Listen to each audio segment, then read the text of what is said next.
The following podcast is intended for a mature audience. Listener discretion is advised.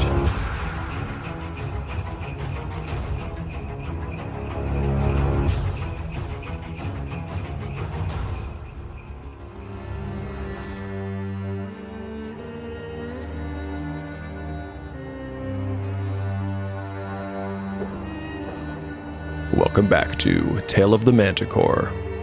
Like the creature from which it takes its name, Tale of the Manticore is a mashup, a crossbreeding between two different species of storytelling. Here you will find the unpredictability of old-school paper and dice games with the storycraft of a dark fantasy novel. No character is sacred, and no character will be spared if the dice decide their fate is at hand. The dice determine all. According to lore, the tale of a manticore is barbed with cruel iron spikes.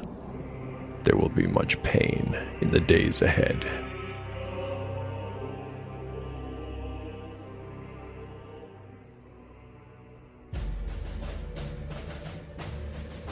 Last time on Tale of the Manticore. The last chapter begins with the cacophony of the shriekers in the Ankeg's food room, but the expected attack, strangely, never comes. When the fungi cease their shrill alarm, Eridine once again tries to cross the room, and this time she is permitted to do so in silence. Once across, she uses her rogue's skill to scale the wall, and then throws down Harl's rope, eventually allowing everyone to reach the next tunnel. That tunnel is much like the last, but it takes them to a different kind of room. They arrive in the colony's hatchery. Here they find 5 unlucky dwarves who have been selected for egg implantation. They are encased in waxy and slime-covered pods, and it's no mystery what will happen when the eggs hatch. One of the 5 is barely recognizable as having been a dwarf. There are still a few larvae feeding on the disgusting remains. The other 4, it is discovered, are not dead, though they are barely alive. It is decided that they should not be released from their stasis within the pods until after the queen and the remainder of her brood have been destroyed, and so the warband ventures further into the lair through a 3rd tunnel. It takes them to a huge cavern where the queen, surrounded by her royal guard, the last 6 surviving worker Ankegs, seem prepared to make their last stand. At first, the giant insects seem reluctant for battle, but when an errant arrow strikes their queen, their demeanor changes, and the royal guard charges. The first 2 rounds seem to slightly favor the dwarves, though it's difficult to say, because with each round that passes in which dwarves are slain but Ankegs are only hurt, the odds of a dwarven victory worsen. But this battle is do or die. Only one side will be standing when it is over, and for the other, total annihilation.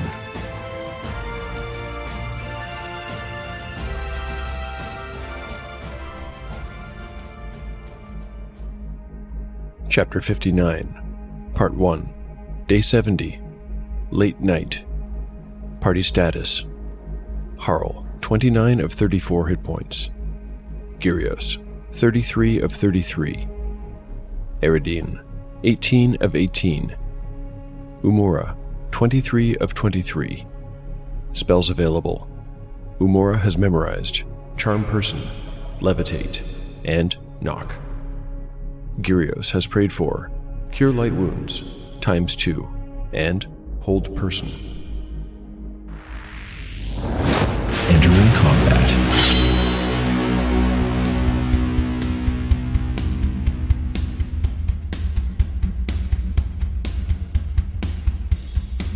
"15 of the original warband of 20 dwarves remain. The Ankeg have been reduced to 1/3 of their strength, but none of them is even close to dead. This battle could still go either way. We are picking up this fight at round 3. Let's roll initiative. The party and the dwarves. A 5. The Ankegs. A 3. So far, so good.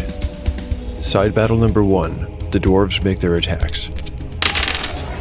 There's 1 hit and 3 misses. That's pretty good. But what's better is that this Ankeg crit failed last time and cannot retaliate. Side battle number 2. Here we go. 2 20s. Wow, that is almost enough to kill this thing. I would have been happy with a single hit. I think they managed to flip this monster onto its back and hack away at its underbelly several times before it can scramble back on its feet. There's a counterattack, however. A 13.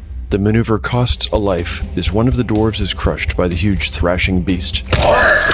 Side battle 3. Let's hope for more good rolls. One hit has managed to get through the Ankeg's shell. The retaliatory attack. A 3 is a miss. Side battle number 4. This is the Captain and Garrett's group. They have a slightly better chance to hit. Yes, Garrett is successful in hacking off a chunk of this Ankeg's flesh. The counterattack.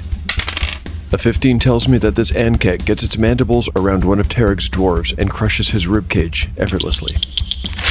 Now it's time to visit the main battle and see how the companions will do. Eridine needs a 14 to hit with her longsword. She's got an 8, and the blade skates off our enemy's chitin.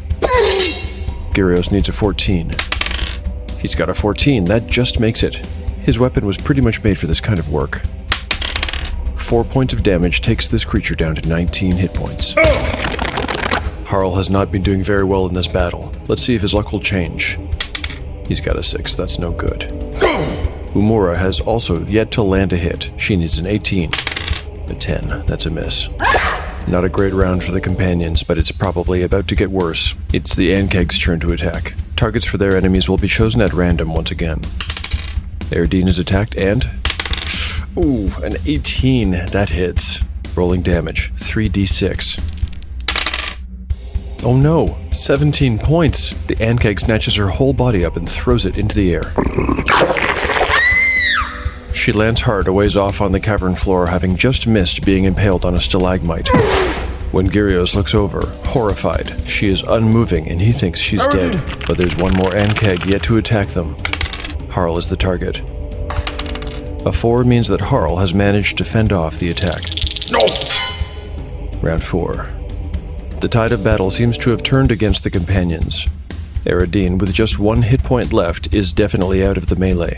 I'm not going to risk her getting anywhere close to that thing again. Okay, it's time for initiative. The party and the dwarves. A 5. The Ankegs. A 4. Well, thank heaven for small miracles. Let's hope the opportunity is not wasted. Side battle number 1. The dwarves make their attack. Well, there's only 1 hit here, but it's a 20. Double damage takes this Ankeg down to 2 hit dice. Here's for you. Its counterattack? A 9 is enough. It surges forward and its mandibles crush the life out of yet another dwarven fight. Side battle number 2. Here goes. 1 hit, but all I needed was 1. The first of the monsters is down with no chance to fight back. Side battle number 3. Looking for any 17s on this roll. No, not a single hit. Here comes the counterattack. 13 means another dwarven life is lost in a shower of blood. Side battle number 4. Tarig and Garrett are the only 2 left alive in this group. They each need a 14 to hit. The rolls. There's a single hit here that takes the Ankeg down to 2 hit dice. This counterattack cannot kill on a hit. It'll take 2 wounds to best the captain or Garrett. Here's the roll. It's a hit. On Garrett, who loses his hand to the beast. Let's join the main fight.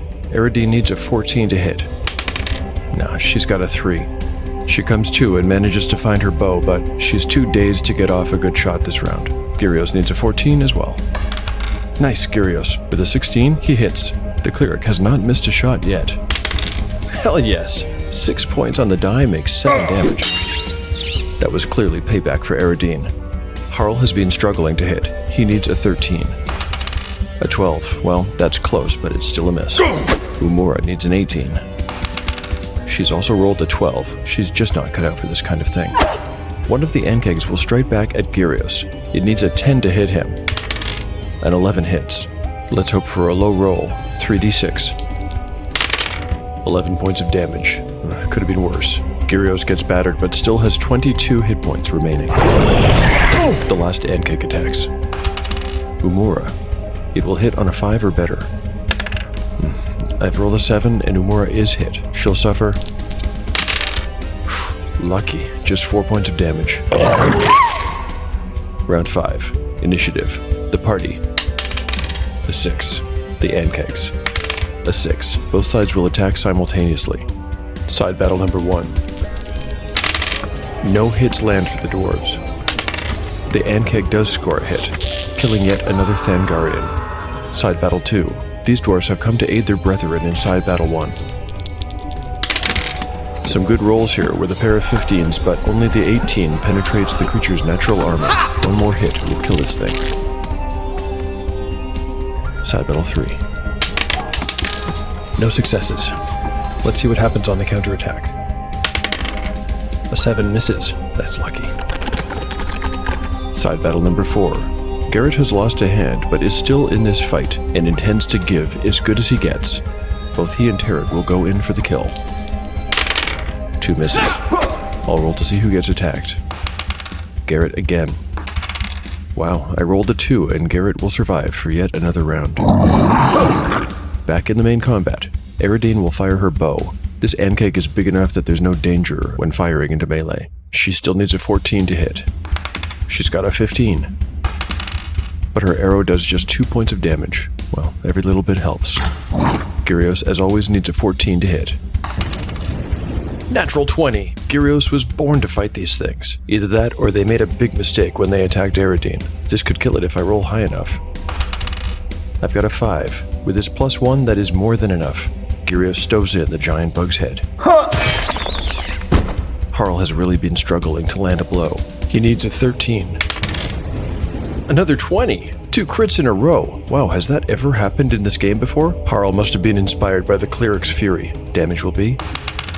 wow, 13 points. Take this! This ankeg now has just 6 hit points. Umura, as usual, will need a miracle to hit. She's rolled a 4. Well, it was a nice try. Both monsters will get to counterattack because of the simultaneous initiative. The one on Gyrios makes an attack before the cleric kills it.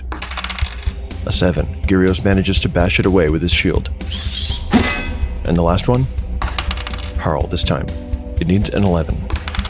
A 19 definitely hits, and Harl will take just 8 points. He can handle that. Is that all you got? Round 6. Come on! I really did not expect this to come into play, but it's time to make that morale check after all. My creature description says they have a morale of 9, or 12 when protecting the queen, but in this case it's the queen calling the retreat. I'll use the first number, rolling 2d6. A 9 means that they will fight to the death. So let's continue with initiative. The party. A 3. The ankegs. A 1. Side battle 1, now containing 2 dwarves from side battle 2, gets 4 tries altogether. Nope, no good. The ankeg retaliates and kills 1 more of them. Side battle number 3, now containing the other 2 dwarves from side battle 2. It has 5 chances to hit. 2 hits! That brings the ankeg down to 1 hit die. Let's see what happens on the counterattack. A 5 means it has missed. Side battle number 4. Garrett and the captain flank the creature and attack. Horrible rolls, not even close. The ankeg fights back and attacks Garrett again. An 8 just misses, and Garrett loses nothing more than the skin on the tip of his nose. Let's check in with the main battle. Eridine needs a 14 to hit with her bow. A 10. There's no clear shot, and she does not release. Gyrios also needs a 14. A 6. That's his first miss of this battle, believe it or not. Harl needs a 13. A 2. Back to bad rolls. Sparks fly where axe meets chitin, but he cannot get through. Umura, as always, needs an 18. She's got a 3, so, no. Choosing a random target for the ankegs. Gyrios is attacked. A 4 is a miss, and the round ends. Round 7. Initiative. The party. A 2. The ankegs. A 1. Both sides are clearly exhausted and moving slowly now. Still, it seems that victory is inevitable. Of course, these monsters can do a lot of damage on their way down. Side battle number 1. 3 dwarves attack. No hits. The creature retaliates and rolls a 1. Crit fail. That means it will miss the next turn. Side battle number 2, containing 5 dwarves. The rolls. 1 hit only, but that's enough to destroy the creature. It finally falls with 24 gashes in its grotesque body. Side battle number 3. Garrett and Tarek try to reverse their bad luck. A near miss and a hit. The beast is at death's door, but it can still fight back. It attacks Garrett again. Not sure how many lives Garrett can possibly have here. Well, apparently one more, because a 7 misses. The main battle. Eridine tries to find a shot. A 2. Again, there is no shot to take, and frustrated, she holds her fire. Gyrios makes his try. A 16. Gyrios is back. 3 points of damage will not kill it, though. Can Harl finish the job? A 16. Yes, he can, and there's no need to roll, as even Harl's minimum will kill this. Umura will definitely take this chance to step back and get out of the way. Well, we're at round 8, and barring a miracle, this will be the final round. Initiative. The party? A 4. The Ankeg. A 2. 8 Thangarian warriors, plus the captain and Garrett remain. Here are their rolls. 8d20 produced only 1 hit, but there's no retaliation due to the surviving Ankeg's previous crit fail. I really just need 1 more hit from anyone to finish this fight. Who's it going to be from? Eridine? No, an 8 means that she cannot find a shot to take. How about Gyrios? He's been rolling really well. A 17. I won't even bother rolling for damage. This monster is so close to death. Gyrios needs only raise his weary mace arm and bring it down a final time. And now, with the solitary hit point, only the queen remains. Eridine, clenching her teeth against pain, notches an arrow to her bowstring, but when she raises it to fire, Harl tells her, "No, stay your hand. This monster's life is the dwarf's to take." And so Eridine stays back with Umura and allows Gyrios to tend to her many wounds while Harl joins the Thangarians, who close on the squirming queen. Even Garrett Magger joins the execution party. He shoves Gyrios away when the cleric tries to tend to his terrible wound. The dwarves slowly lift their axes into the air, murder shining in their eyes and on their blades. But they do not realize their mistake until it is too late.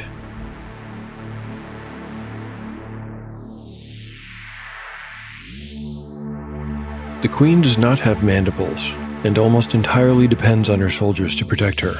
Almost entirely. She is not completely defenseless, and has a last resort special ability. When cornered, as she is now, she can spew forth the acidic juices of her stomach in something like a dragon's breath weapon. This attack comes in a cone that is 30 feet long, 15 feet wide at the end. It causes 2d10 points of acid damage to anything caught in the spray, with a chance to save versus breath weapon for half. The acid can also destroy armor, weapons, and other material it touches. I'll rule that this attack will affect half of the dwarves, seeing as, including Harl, there are 11 of them, and they are closing in on her in a semicircle to prevent her escape. There's no need to roll initiative for this. It makes sense to me that, since the dwarves don't expect it, she will easily be able to use the ability before they can reach her. I'll make the rolls to see who is hit and what damage is sustained off mic, as I'd like to do individual checks for each dwarf, and it'll just be too time-consuming to include all that minutia here. Would you like to know more about some of the most influential role-playing games out there? Roll to Save is a podcast dedicated to the history of RPGs, and it can be found wherever you get your podcasts from and at rolltosave.blog. We take a long, hard look at the origins of some of the biggest games and their often turbulent histories. Roll to Save also looks at how modern games have been shaped by the games that came before.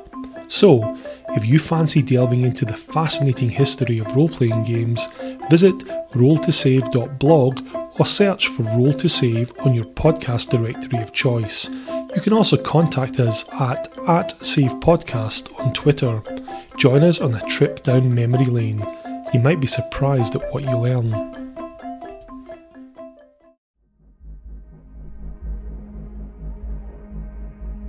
The queen swung her massive, hideous face from right to left, and a geyser of hot acid belched forth from the depths of her gut, splashing over her attackers.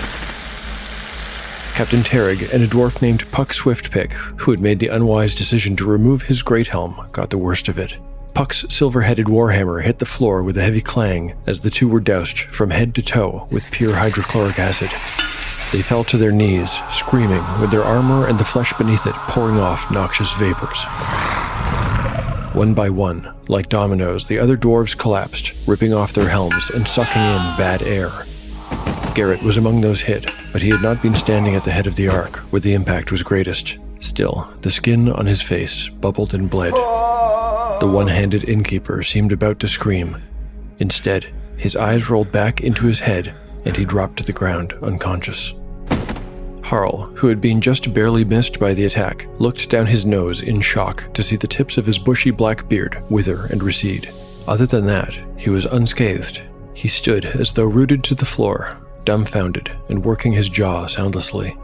His weapon arm slowly drooped as his brain struggled to comprehend what had happened. But after the initial shock had passed, the dwarves who were able laid into the queen with unbridled ferocity, mercilessly hacking at her with their axes and swords. They were like a threshing machine. Soon the mother Ankeg was cut into 1,000 ragged little pieces. They stood amongst the carnage, breathing hard, grim-faced and slit-eyed. Perhaps the blood and brutality restored something to them, something of all that they had lost. But not for Captain Slinghitch. For him, like Garrett Magger, life would never be the same again. Though he still drew ragged breath, his face and hands were red ruins, and most of his fiery orange beard, along with one of his eyes, had been melted away. Puck Swiftpick had not survived. He died in a sitting position, having been turned into a shining pink skeleton from the waist up. At his feet, his silver-headed warhammer gleamed as though new.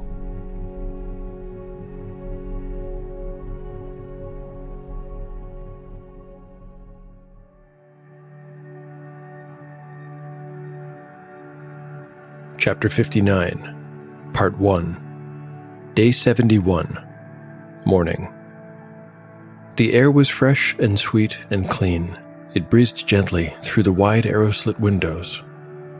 Jula, Olamon, and Nylam Truestrike were enjoying one of Thangar's easiest duties. They were standing sentry in the eastern watchtower, a place where nothing ever seemed to happen. It was precisely that lack of activity that made it such a coveted duty. "Oh, this beats mucking out the undermule stalls," said Nylam, putting his feet up on a water barrel and yawning happily. Jula stretched her neck to one side until it cracked, and then did the other. She stretched with satisfaction. "Oh, you could say that again," she agreed. "I think I shall fill my pipe." "Just look at that sky," Nylam remarked, gazing out the window. "Lazurite blue. And those clouds. So fluffy, I could just about eat one." Laughed Olamon, who enjoyed childish things best. He was peering at the sky on the other side of the room, filling the arrow slit with his blocky head. When he turned around, he had one of his fingers in his nose. "Olamon?" The disappointment in her voice made him realize his faux pas, and he quickly removed finger from nostril. He might have sucked it if Jula hadn't been watching him so closely. She struck a flint and lit her pipe, and soon the smoldering weed filled the room with a heady fungal odor that the other two found to be very pleasant. They grinned at each other contentedly, and went back to their smoking, yawning, and cloud-gazing. "I see a great castle," declared Olamon after a spell. "See?" "We might, if your great head wasn't blocking the view," laughed Nylam from across the room. "Oh, right." Olamon removed his head from the opening and stepped to the side. In the sky beyond the window floated a mass of clouds that, with a little imagination, might have been said to look like a castle. The sun, still quite low in the sky, shone a faint rosy light across it from the east. "See now?" Maybe I do. Do you see it, sister?" Jula looked out Olamon's window, narrowing her eyes. Then she nodded in the affirmative and removed the pipe stem from her teeth. "Here, let me give it a mote." With that, she sucked at the pipe again, and then puffed out a perfect smoke ring. It drifted up and up until it dissipated against the stone ceiling. "Ha ha ha. Your turn, Nylam." "Well, all right then. Nylam replied with mock seriousness. Now let's see. I found a wolf's head. Over there. See it?" "I'm not sure. There?" said Olamon, looking doubtful. "Yes. No, it's not over there. See? That's the eye. That little break in the clouds. That's the eye." "Oh, right. I think I can see it now." Olamon scanned the sky, looking a little perplexed, but Nylam was quite taken with his chosen cloud, and rested his elbows on the stone ledge. He cradled his chin in his hands and tracked the shape until it distorted into something demonic, and then eventually into something that didn't look like much of anything. "Your turn, Jula," said Nylam absently. Jula looked at her pipe and saw that it had gone out. She wet her lips and bounced her bushy eyebrows. "Oh, very well." "What do you see?" asked Olamon without hesitation. "Patience, brother, patience. I don't know. Wait a minute. I do see something.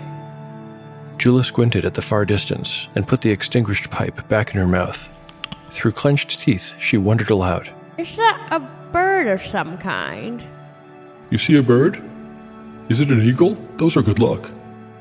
What is it? What is it? Olamon rubbed his hands together and bobbed his head in simple, childish delight. No, it's not a bird.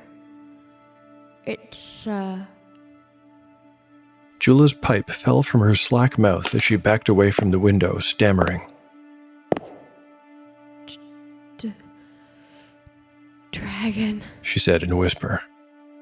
Perhaps she wished that the word, like a cloud, would come apart in the air and cease to be.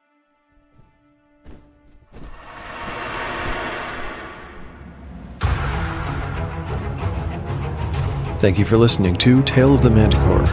If you've enjoyed the show, there are now 4 ways to lend your support. You can recommend the show online or to friends. You can like and retweet episode announcements on Twitter. You can toss me $1.50 by purchasing my Rules Ultralight RPG called One Shot in the Dark on DriveThruRPG. And finally, you can rate and review the show on your podcatcher of choice. My sincere thanks to everyone who has done any of the above. I'd like to read a review from Apple Podcasts today. This one is from Utter Newbie. Utter Newbie writes, Tale of the Manticore is the ultimate mashup of a D&D campaign and compelling storytelling. Definitely intended for a mature audience, John does a spectacular job of weaving the dice rolls into an epic fantasy adventure. It is clearly apparent that a tremendous amount of care, thought, time, and attention to detail goes into every gripping episode. Having never played a game of D&D before, but having grown up on a fare of RPGs and fantasy novels, I've been hooked. John does a wonderful job explaining how and why things happen without getting too into the weeds in terms of rules. I can't wait to see how the story unfolds in a land where chaos rolls. Thank you so much for writing that review, Utter Newbie. I'm really happy to hear that you can follow along easily, even without having played D&D before. I'm just as curious as you are about which direction the story will take. I have some wonderful voice talent to introduce today. Matt Davids, who wrote the Book of Random Table series that many of you will know, joins the cast as Nylum Truestrike. Matt has a terrific podcast called Dice Geeks that I strongly encourage everyone to check out. Nylum's sister, Jula, is played by the amazing Emily Matchett of the podcast Legends, a Superhero Story. Welcome to the cast, Matt and Emily. For those listeners who are curious to read little extras, such as character sheets, maps, character portraits, show notes, and other errata, please visit taleofthemanticore.blogspot.com. Now that I'm a year and a half into the show, there's actually quite a lot of stuff there. If you feel like getting in touch, you can contact me on Twitter at ManticoreTale or on Instagram at Tale of the Manticore Podcast. My email is taleofthemanticore@gmail.com. Happy holidays, everyone. The story will continue in 2022 on the next episode of Tale of the Manticore, the story where chaos rolls.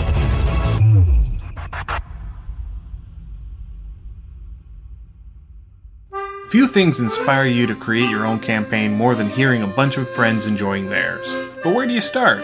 Here at Undercommon Taste, we discuss tabletop gaming and homebrew content, as well as diving into the concepts of world building, content creation, game balance, and various DM tips. We focus mainly on 5th edition Dungeons & Dragons, but most of our advice can be taken into any system. We dive into the existing lore of older editions, discussing the impact of bringing old, sometimes forgotten lore into the current edition to bring your campaign worlds to life. We also host various game and game systems creators to get a sample of up-and-coming projects and to get their take on how to bring something unexpected and new to the table. So join us for Undercommon Taste, where we stir the pot and lick the spoon. Available wherever you find your podcasts.